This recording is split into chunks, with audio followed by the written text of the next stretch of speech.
Alright, let's take a look at my fridge. We've got my dry erase board that if I need to remember something, I write it down. Haven't used it in a little bit, but it is useful from time to time. As you see, it has gotten use.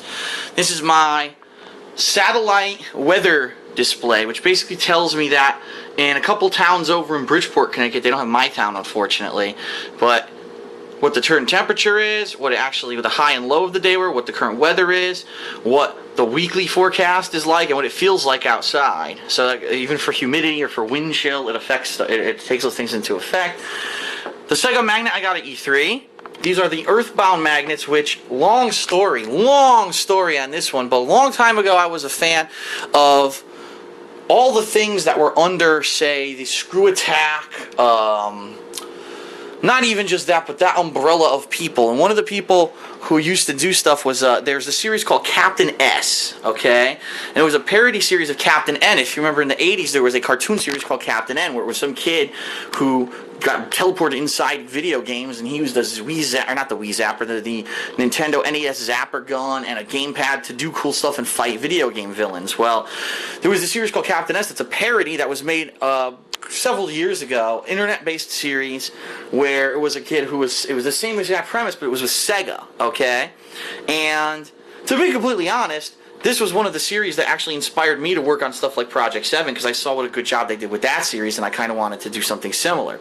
But, that being said, there was a problem. One of the cast of this series got deathly ill. It had some kind of like bowel problem where they needed to get like this crazy surgery, and they had a fundraiser to try to help this guy, and it was auctions. Like, it wasn't just a fundraiser where you get nothing, it was auctions, and one of the people who was his friends made these bead art earthbound magnets, and I actually won the auction. And I don't remember, I'll be honest, off the top of my head, how much I paid for him. I know it was pretty decent, so I hope that it helped him out. From what I'm to understand, he definitely, he's doing all right.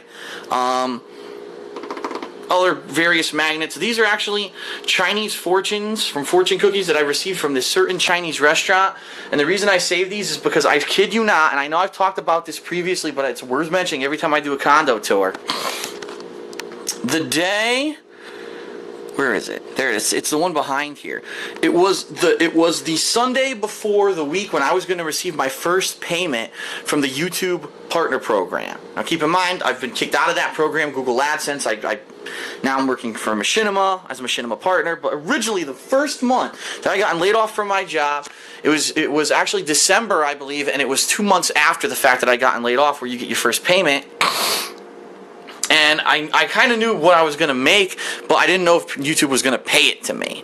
And so basically, I was very nervous. We went to this Chinese restaurant, and I swear to you, the first fortune that I got, my fortune that I got that day said, financial hardship in your life is coming to an end. And after that, I felt so positive that everything, no matter what, I would stick with it, and I would push through. And I know it's silly, it's a freaking fortune cookie fortune, but how often do you ever open a fortune cookie and you get something that's that defined? Usually you get something generic like, oh, if you work hard, you will attain happiness. Well, no shit. This is telling you definitively financial hardship is coming to an end. And I was like, that's a statement of fact. That's a bold fortune. Because what if it's completely wrong? What if I lose my job the next day? You know what I mean? But everything worked out, so I saved all those. Gee, what does Phil have up here? Lots of junk food. I've got more stuff that eventually I want to do DSP Tries It videos on. I got some different Gamer Grub foods. Remember I reviewed Gamer Grub in the original DSP Tries It series? Well, now there's a different brand called Gamer Food. Eventually I'm going to try. Over here I've got some Kashi granola bars. These are some of the things I snack on during the day. Beef jerky, a couple chips here and there. Nothing major. I don't have a lot of snacks in the house. I'm actually not a big snack guy. Like I said, usually I have like something small, like a granola bar once a day. Keep my energy going.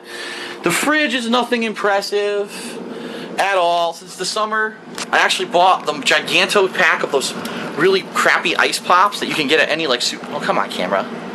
You can get at any supermarket. And what I've been doing is, if my back hurts, I put them on my back as an ice pack. But if not, they're a cool, quick snack. I got some bacon, some chicken, kibasi. some bagels frozen, some of those TGI Fridays fajitas. All you do is you pretty much can warm these up, toss them in a pan, fry it up, and you make your own fajitas. Some whole fruit sorbet that actually Panda Lee picked out when we went shopping last. She likes that.